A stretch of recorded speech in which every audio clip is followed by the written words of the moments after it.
মা খাদিজাতুল কুবরা রাদিয়াল্লাহু তাআলা আনহার জীবনী। মা খাদিজা বলেন, রে মক্কাবাসীরা, তোমাদেরকে জাহান্নাম থেকে বাঁচানোর জন্য নবী কত কষ্ট করেছে। মা খাদিজা বলেন, আমি দেখেছি সকালবেলা নবী ঘর থেকে বেরিয়ে যাইতেন, সারাটা দিন মানুষের ঘরের দুয়ারে দুয়ারে ঘুরতেন আর ডাকতেন, ইয়া আইয়ুহান নাস। আমার আল্লাহ তো আমানু বানাই নাই, আল্লাহ বানাইছে নাস, মানুষ। নবী ডাকতেন, ইয়া আইয়ুহান নাস। আল্লাহ বলেন, পৃথিবীর মানুষেরা, আমি তোমাদেরকে সৃষ্টি করেছি, তোমাদের জন্য জান্নাত বানাইছি, জাহান্নামও বানাইছি। এখন জান্নাতি যাওয়া, জান্নাতি মেহমান হওয়া, এর জন্য পিছনে পিছনে নবী রাসূল পাঠাইছি। শেষ নবী আমার দোস্ত, আমার হাবিব তোমাদেরকে জান্নাতের পথ দেখাবে। যারা এই নবীর কথা মানবে তারাই আমার জান্নাতের মেহমান হবে, আর যারা এই নবীর কথা মানবে না, জাহান্নামও তাদের জন্য বানায় রাখছে। এবার আপনারা ফয়সালা দেন, আবু বকর সিদ্দিক রাদিয়াল্লাহু তাআলা নবীর কথা মানে, আবু জাহেল নবীর কথা মানে না। এবার আবু জাহেল, আবু বকর দুইজনের মধ্যে জান্নাতে যাবে কে? আওয়াজ করে বলুন, কে? নবীর কথা মানার কারণে আবু বকর জান্নাতি, আর নবীর কথা না মানার কারণে আবু জাহেল কোথায় যাবে? জাহান্নামে। এখন আপনারা কি জান্নাতি হতে চান না জাহান্নামী হতে চান? জান্নাতি যদি হতে হয়, জান্নাতে যদি যেতে চান, মানতে হবে নবীর কথা। কেন মানতে হবে? নবী আমার আপনার জন্য 63 বছর জিন্দেগি কষ্ট করেছে। কত কষ্ট! আমাদের দেশে বাবা সন্তানের জন্য কষ্ট করে, সন্তানকে কষ্ট করে লালন পালন করেছে। বাবা বুড়া হয়ে গেছে, সন্তান এবার সংসারের দায়িত্ব নিয়ে নিছে। বাবাকে বলে, বাবা বহু কষ্ট করেছেন, আর কষ্ট করতে হবে না, আপনি বিছানায় শুয়ে থাকেন, শুয়ে শুয়ে খাবেন, জীবনে বহু কষ্ট করেছেন, এবার আমরা কষ্ট করে সংসার চালাবো, আপনি শান্তিতে থাকবেন। সুসন্তান যদি হয়, এইভাবে মা বাবাকে শান্তিতে রাখে। রে বাবারা, ভাইয়েরা, উম্মতের জন্য মা বাবার চাইতে আমার নবীর দরদ বলুন বেশি না কম? মা খাদিজাতুল কুবরা রাদিয়াল্লাহু তাআলা আনহার জীবনী, আসল মা আয়েশা সিদ্দিকার জীবনী।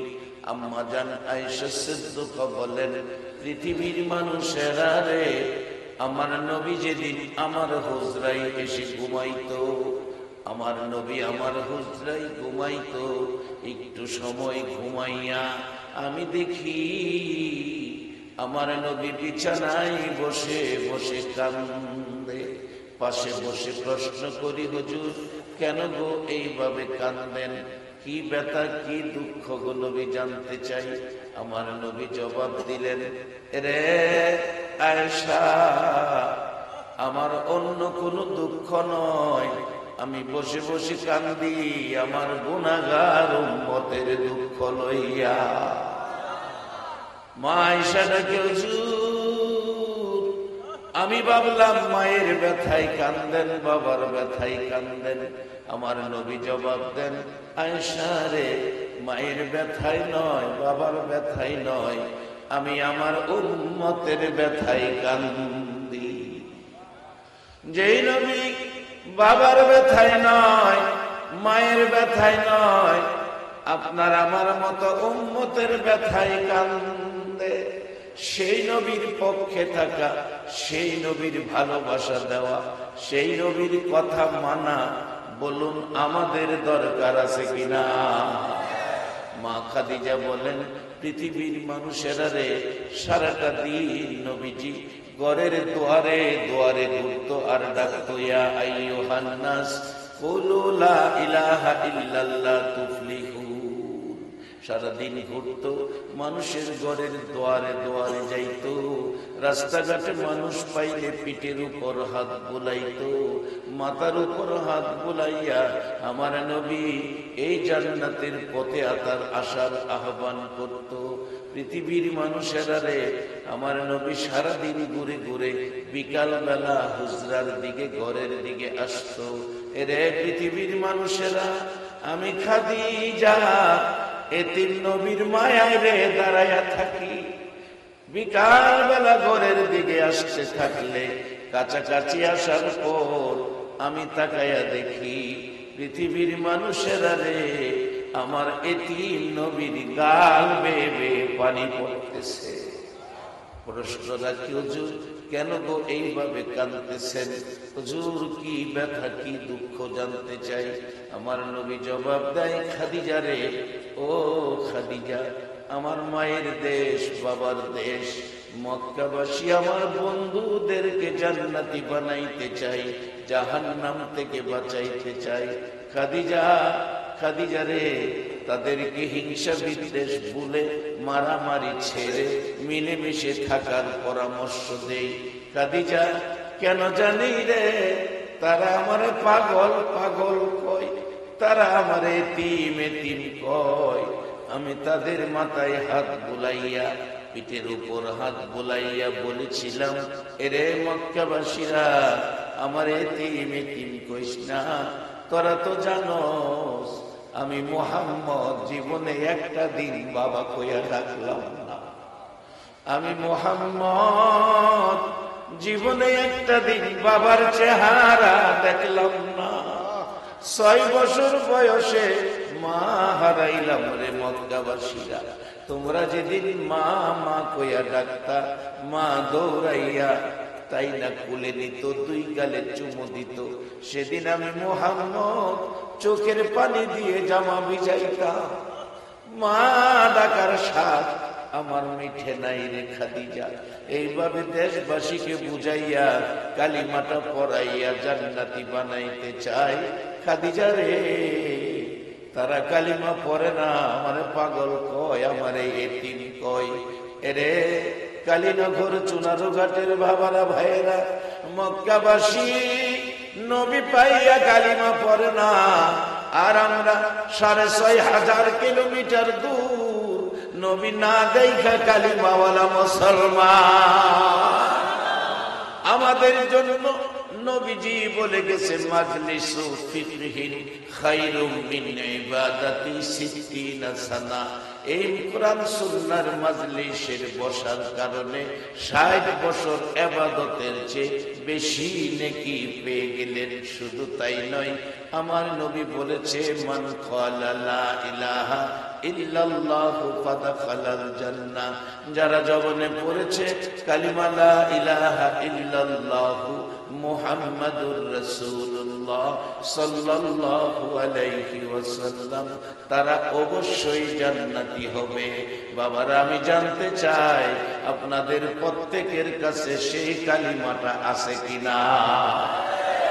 আপনারা জান্নাতি, আপনারা জান্নাতি, আপনারা জান্নাতি, সবাই বলুন মারহাবা। জান্নাত একেবারে সহজ এই নবীর উম্মতের জন্য। এখন আপনারা, নবী আপনাদেরকে জান্নাতি বানাইয়া গেছে কষ্ট কইরা। মা বাবা কষ্ট করে লালন পালন করলে যদি মা বাবার প্রতি এত শ্রদ্ধা হয়, যেই নবী এত কষ্ট করে আমরারে জান্নাতি বানাইয়া গেছে, এই নবীর প্রতি আমাদের শ্রদ্ধা ভালোবাসা থাকা দরকার আছে কিনা? আমরা জান্নাতি সকলে, আবারও বলুন মারহাবা।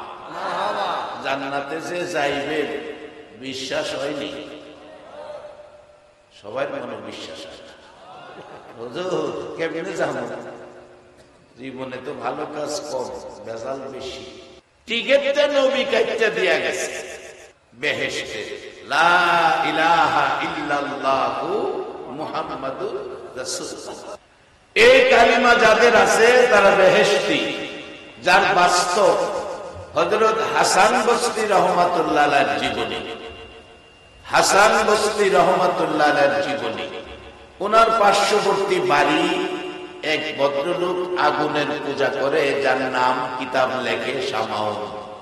বুড়া হয়ে গেছে, বিছনায় বইরা গেছে, ওখানে আগুন ছাড়ে না। মনে করেন না শীতের মধ্যে আগুন লয়ে বইরেছে, এরকম না, পূজা করে আগুন। হাসান বসরি রহমাতুল্লাহ আলাইহি বললেন, বাবারে, ও বাবা, বুড়া মানুষ শামাউন, জীবনটা বড় আগুনের পূজা করলা, তোমার কপালটা খারাপ। তোমার একটা ভালো পথ দেখাই, কি? তুমি কালিমা পড়ে আখিরি নবীর উম্মত হও, মুসলমান হও, তাহলে কবরে গেলে তুমি জান্নাতের শান্তি পাইবে। শামাউন ডাকতেছে, হাসান বসরি, এই পরামর্শ আমার আগে দিলি না, জীবনটা শেষ করলাম আগুনের পূজা কইরা, অহন তো বিছনায় পড়ে গেছি, এখন করলে কি হবে? হাসান বসরি রহমাতুল্লাহ আলাইহি ডাকেন, রে শামাউন, এখনো সময় আছে রে, কালিমাটা পড়, কালিমাটা লইয়া কবরে যাও।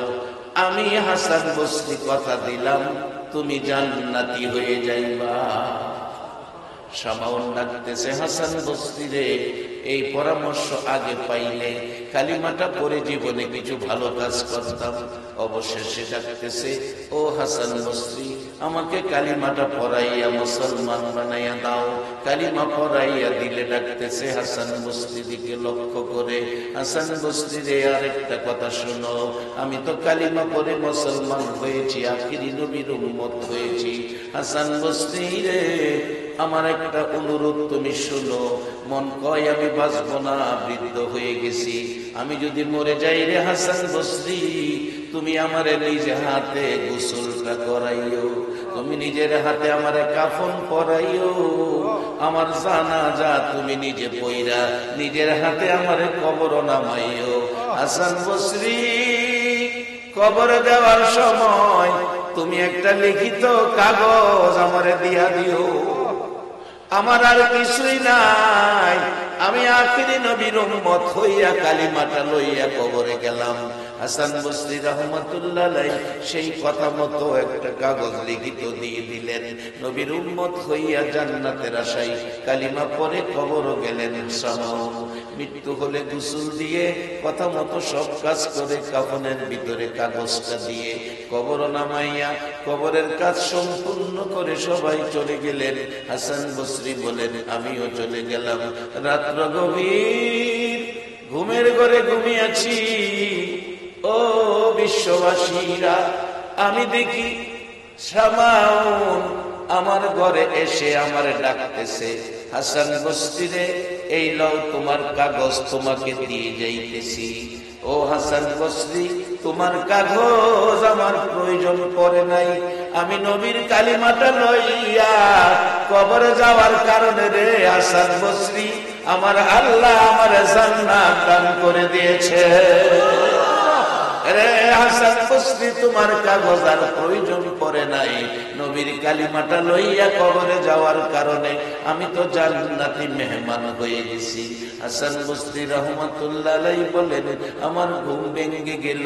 ঘুম থেকে উঠে দেখি যেই কাগজটা কবর দিয়েছিলাম সেই কাগজ আমার হাতের মধ্যে আইসা গেছে।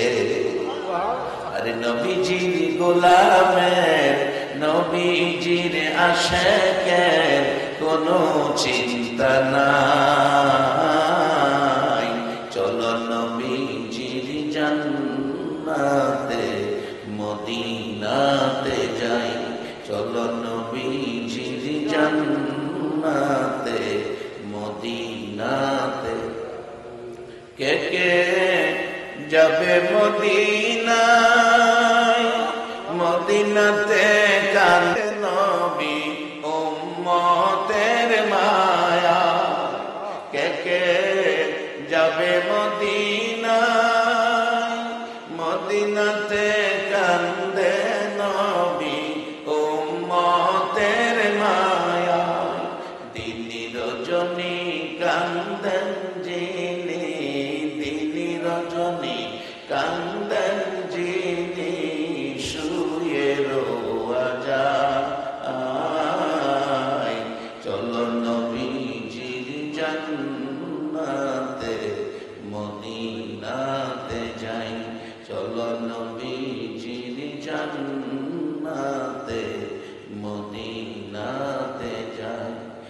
কঠিন হাসরের দিনে,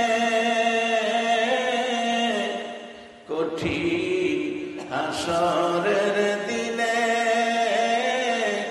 কে তোরাবে বিপদেতে নবীজি বিনে। আল্লাহু আকবার বলো।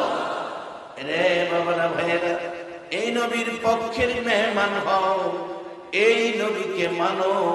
আমার আল্লাহ জান্নাত বানাইছে, আমানু বানাই নাই, নাচ বানাইছে। আমার নবী ঘুরে ঘুরে গো কত কষ্ট করে আমানু বানাইছে। মা খাদিজাতুল কুবরা বলেন, পৃথিবীর মানুষেরা রে, আমার নবী সাদা জামা পছন্দ করতেন, সাদা জামা ব্যবহার করতেন। যদিও জান্নাতি জামা সবুজ, জান্নাতি পোশাকের রং হবে সবুজ। আমার আল্লাহ গাছ গাছরা সবুজ দিয়া পৃথিবী সাজাইছে, জান্নাতও সাজাইছে সবুজ রঙের জিনিস দিয়া। সবুজ রঙের পোশাক জান্নাতীদেরকে পরানো হবে। দুনিয়াতে আমার নবী সাদা পোশাক ব্যবহার করতেন। মা খাদিজা বলেন, রে মক্কাবাসীরা, আমি নবীর জামা মুবারক ধুয়ে মুছে পরিষ্কার করে আমি রেখে দিতাম। সকালবেলা আমার নবী ঘুম থেকে উঠে ঘরের দুয়ারে দুয়ারে যাবেন, মানুষের কাছে যাবেন, জান্নাতি বানাবেন, আমানু বানাবেন, কালিমাওয়ালা বানাবেন, হিংসা বিদ্বেষ ভুলে মানুষ মানুষের সাথে মিলে মিশে থাকবেন। এই পরিবেশটা পৃথিবীতে রাখবেন। আমার নবী 63 বছর জিন্দিগির কষ্ট, আজকে তার প্রতিদান কালীনগরে দেখা যায়। এইভাবে পরিবেশ পৃথিবীর জমিনে কোন নবী রাসূল দিতে পারে নাই। আমার মায়ার নবী পরিবেশ করে দিয়ে গেছে। কত জায়গার, কত দেশের, কত গ্রামের মানুষ, কত বংশ, কত ঘরের মানুষ একসাথে বসে আছেন। হিংসা বিদ্বেষ নাই, দলাদলি নাই, গন্ডগোল নাই, মারামারি নাই। আমার নবী এই পরিবেশটার জন্য কত কষ্ট করেছে। মা খাদিজা বললেন, সাদা জামা পরে বেরিয়ে গেছে। আল্লাহর কসম রে বিশ্ববাসীরা, বিকাল বেলা নবী ঘরে আসতেছে, তাকায়া দেখি নবীর সাদা জামার মধ্যে লাল লাল দাগ দেখা যায়। আমার নবী কাছাকাছি আসার পর লাল দাগের ঘটনা প্রশ্ন করি। মা খাদিজা বলেন, হুজুর সাদা জামা ধুয়ে মুছে পরিষ্কার করে দিয়েছিলাম, এই লাল দাগগুলো কিসের গো নবী? আমার নবী কাঁদতে, খাদিজা রে, আমার মক্কাবাসী আমারে মারছে, আমার মা নাই, বাবা নাই রে খাদিজা, মক্কাবাসী আমাকে কষ্ট দিয়েছে। সাদা জামা লাল করলেন। নবী এত গালি, এত কষ্ট, এত ব্যথা মক্কার জমিনে পাইলেন। তারপরও ঘরে ঘরে ঘুরে নবী কালিমা পড়াইয়া আমানু বানাইয়া জান্নাতি বানাইলেন। আজকে সেই জান্নাতি মেহমানদেরকে আল্লাহ কোরআন শরীফে ডাকতেছে, আপনাদেরকে ডাকতেছে। যদিও আল্লাহ মানুষ বানাইছে, নাচ বানাইছে, আল্লাহ নিজে এখন আর নাচ কইয়া ডাকে না, ডাকতেছে জান্নাতীদেরকে। ইয়া আইয়ুহাল্লাযীনা আমানু রুকউ ওয়াসজুদু ওয়া'বুদু রাব্বাকুম। একবার বলুন আল্লাহু আকবার।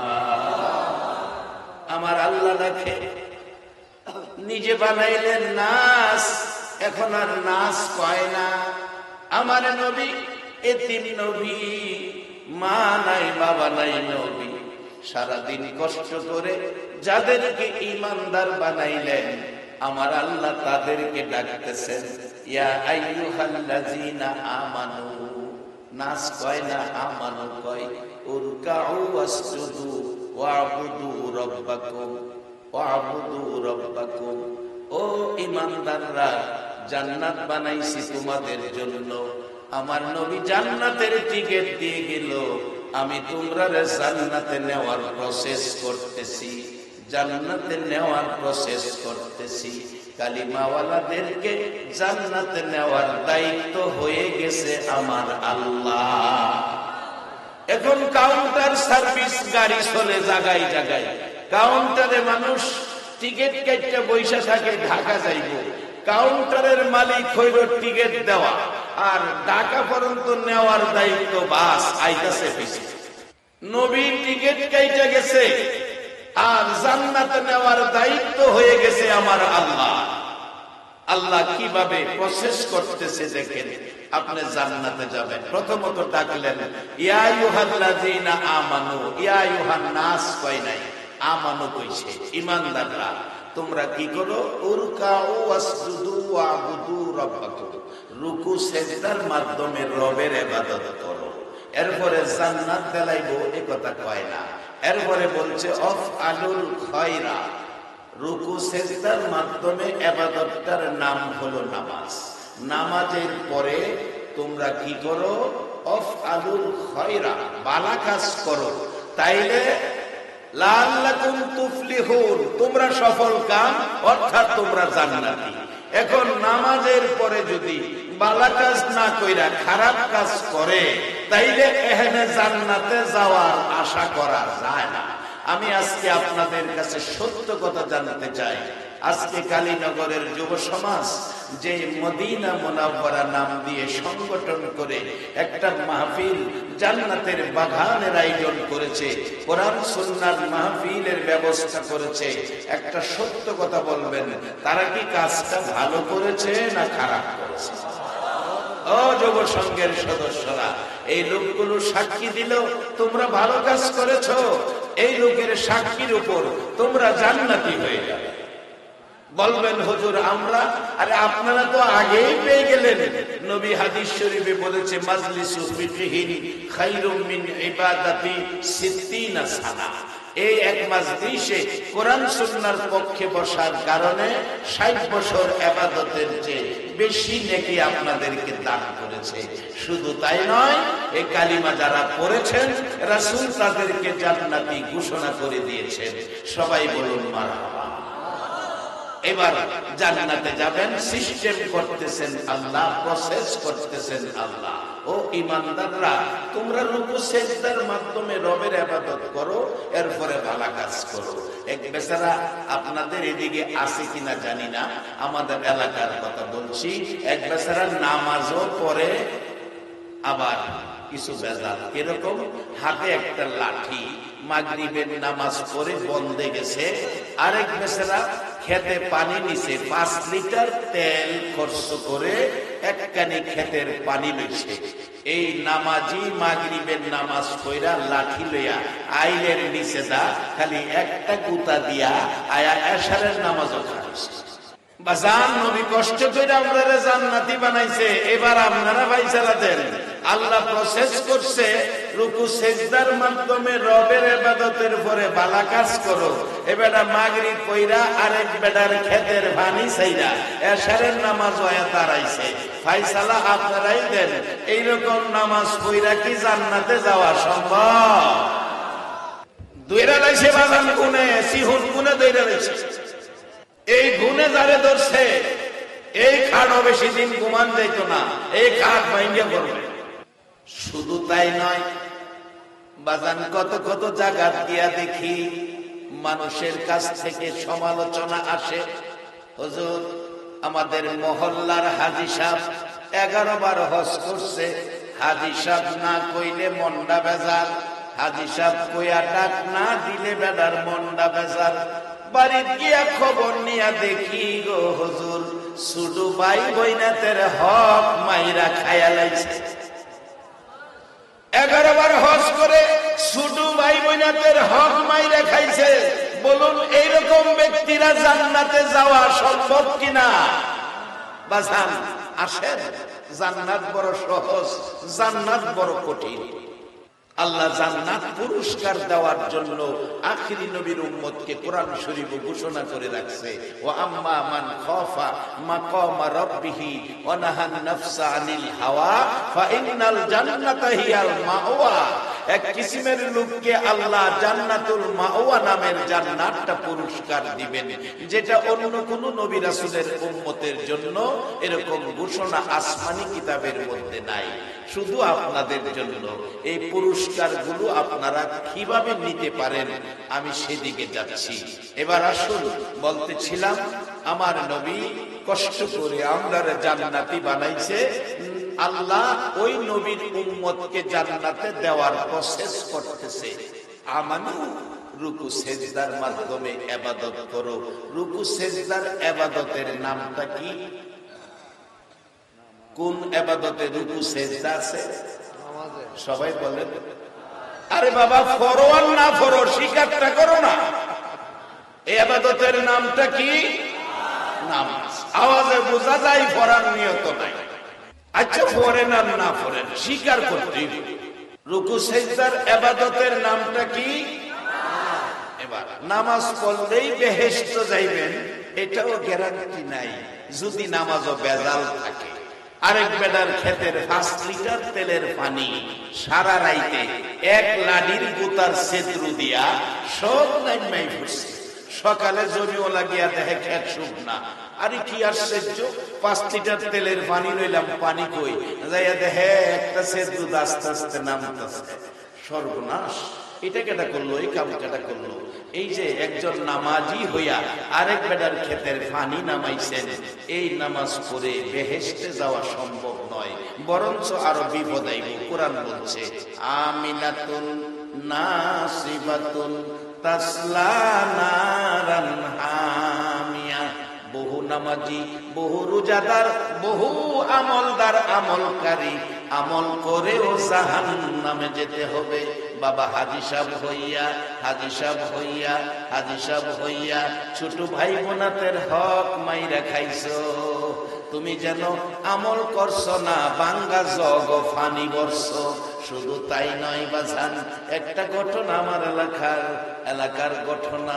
আমার নবী বলেছে, মা বাবা কত দামি সম্পদ। মা বাবাকে যদি মশা কামড় দেওয়ার ব্যথা দুঃখ কেউ দাও, তাহলে তোমার মতো উম্মতের সুপারিশ নবী করবে না। নবীর সুপারিশ ব্যতীত 100 কোটি বছর আমল করেও জান্নাতে যাওয়া যাবে না। আমার নবী বলেন, পৃথিবীর মানুষেরা রে, মা বাবারে কষ্ট দিও না। নামাজিরা রে, নামাজ পড়ো, মা বাবার সাথে ব্যবহার ভালো করো। বাজান, কষ্টের সহিত বলছি, 1 বছর আগের ঘটনা। ছেলে ছেলের বউ মিলে বাউন্ডারি করা বাড়ি, 2 জনে মিলে কোন কথাই জানি রাগ হইয়া গর্ভধারিণী মারে কাইটা 3 টুকরা করছে। 3 টুকরা করছে। একটা টুকরা বড়টা গোসলখানা বাথরুমের ভিতরে রাখছে, তালা মাইরা বন্ধ করে রাখছে। ছোট একটা টুকরা 2 ঘরের ফাঁকে ফালাইছে। নারী বুড়ি দুর্গন্ধ বেশি তাড়াতাড়ি হবে, ওইটারে মাটির মধ্যে গাইরা রাখছে। ছোট ছেলেটা ডাকাত থেকে আসছে, বিকাল টাইম বাড়িতে আইসা কয়, মা কই? মা তোমার দেখো, তোমার বোনের বাড়িতে গেছে। মা কই? মারে তালাশ করতেছে। মা কই? মা তো ঘরে দেখি না। মা কই? তোমার বোনের বাড়িতে গেছে। ঠিক আছে, আমি গোসল করে খানা খাইয়া মারে নিয়ে আসি। ছোট ছেলেটা, বাবা গো, সন্তানের উপর যদি কোনো বিপদ হয় বলুন বিপদের খবর। মোবাইলে আসলো না, টেলিফোনে আসলো না, কম্পিউটারে ভাসলো না, পৃথিবীর কেউ জানলো না। সন্তানের বিপদের খবর আগে জানলো কে? মা গো, রাত্র 2টায় সন্তান আসে না, দরজা খুইলা কাঁদছ গো। সেই দরদি মাকে 3 টুকরা করে। ও নবীর উম্মতেরা, মনে রেখো, তোমার মতো উম্মতের সুপারিশ আমার নবী করবে। যুবকটা ডাকতেছে, মা কই? বড় ভাইয়ের বউ বলতেছে, তোমার মা মনে হয় তোমার বোনের বাড়িতে গেছে। ঠিক আছে, আমি গোসল করি 4টা খানা খায়া মারে নিয়ে আসি। গত বৎসরের ঘটনা বলছি, পত্রিকায় আসছিল ঘটনা। মারে নিয়ে আসি, গোসল করব। গোসলখানার দরজায় যায়া দেখে গেট তালা মারা, দরজা তালা মারা। জিজ্ঞেস করলো, দরজা তালা মারা কেন? আমি তো গোসল করব। বড় ভাইয়ের বউ বলছে, গোসলখানা ভালো না, এটা সমস্যা আছে, এই জন্য তালা মাইরা রাখছি। চাবি দেন, কি সমস্যা? আমি দেখে সমস্যাটা দূর করি। ওই ছোট ভাইটা দরজায় দাঁড়াইয়া ডাকে, চাবি দাও গো। কেন জানি গোসলখানার দরজায় আসলে আমার কলিজায় আগুন জ্বলে, আমার কলিজায় আগুন জ্বলে গো। তাড়াতাড়ি আমার চাবি দাও। চাবি চাইলে চাবি দিল না, চাবি হারাইয়া গেছে। অবশেষে ছেলেটা হাতুড়ি আনতে গেছে, তালা ভাঙবে। কেন? গোসলখানার দরজায় আসলে কলিজায় আগুন জ্বলে, তালা ভাঙবে। চাবি আনতে চাইলে চাবি দেয় না, হারাইয়া গেছে। হাতুড়ি আনতে গেলে যুবক ভাইয়ের বউ ভাই দুইজন ঘর ছেড়ে পালিয়ে গেছে। এদিকে যুবকটা হাতুড়ি আইনা তালা ভাঙছে। তালা ভাঙিয়া ভিতরে তাকাইয়া দেখে গো, দরদি মার বড় অংশ 3 ভাগের 1 ভাগ এই বাথরুমের ভিতরে পড়ে আছে। একটা চিৎকার মারছে, তোরা দেখা যারে আমার গর্ভধারিণী মার অবস্থা। আশপড়শিরা আসলেন, আত্মীয় স্বজনরা টেলিফোন করে আনলেন। সবাই এসে এই অবস্থা দেখে 3 টুকরা 3 খান থেকে উদ্ধার করেছে। পুলিশ আইসা নিয়ে গেছে লাশ প্যাকেট করে। অবশেষে ওই ছেলেটাকে ধরার জন্য পুলিশ ঘুরতেছে। ছেলেটা ধরা পড়ে গেছে, ছেলের বউটা ধরা পড়ে নাই। রিমান্ডে মায়ের দেওয়ার প্রসেসিং শুরু হলো। মায়ের দিতে প্রস্তুত নিল। এমন সময় 2-3 দিন পর মেয়েটা ওই বউটা ইচ্ছা করে ধরা দিল। 2 জনকে ধরে পুলিশ রশি লাগাইছে। বলুন আমার আল্লাহর জাহান্নামের রশি আরো বাকি রইছে কিনা? যারা মাকে এই ব্যবহার করেছো, মনে রেখো তোমার নামাজ, রোজা, হজ, যাকাত, শত কোটি ইবাদত থাকলেও এই ইবাদত লইয়া জান্নাতে যাওয়া সম্ভব হবে না।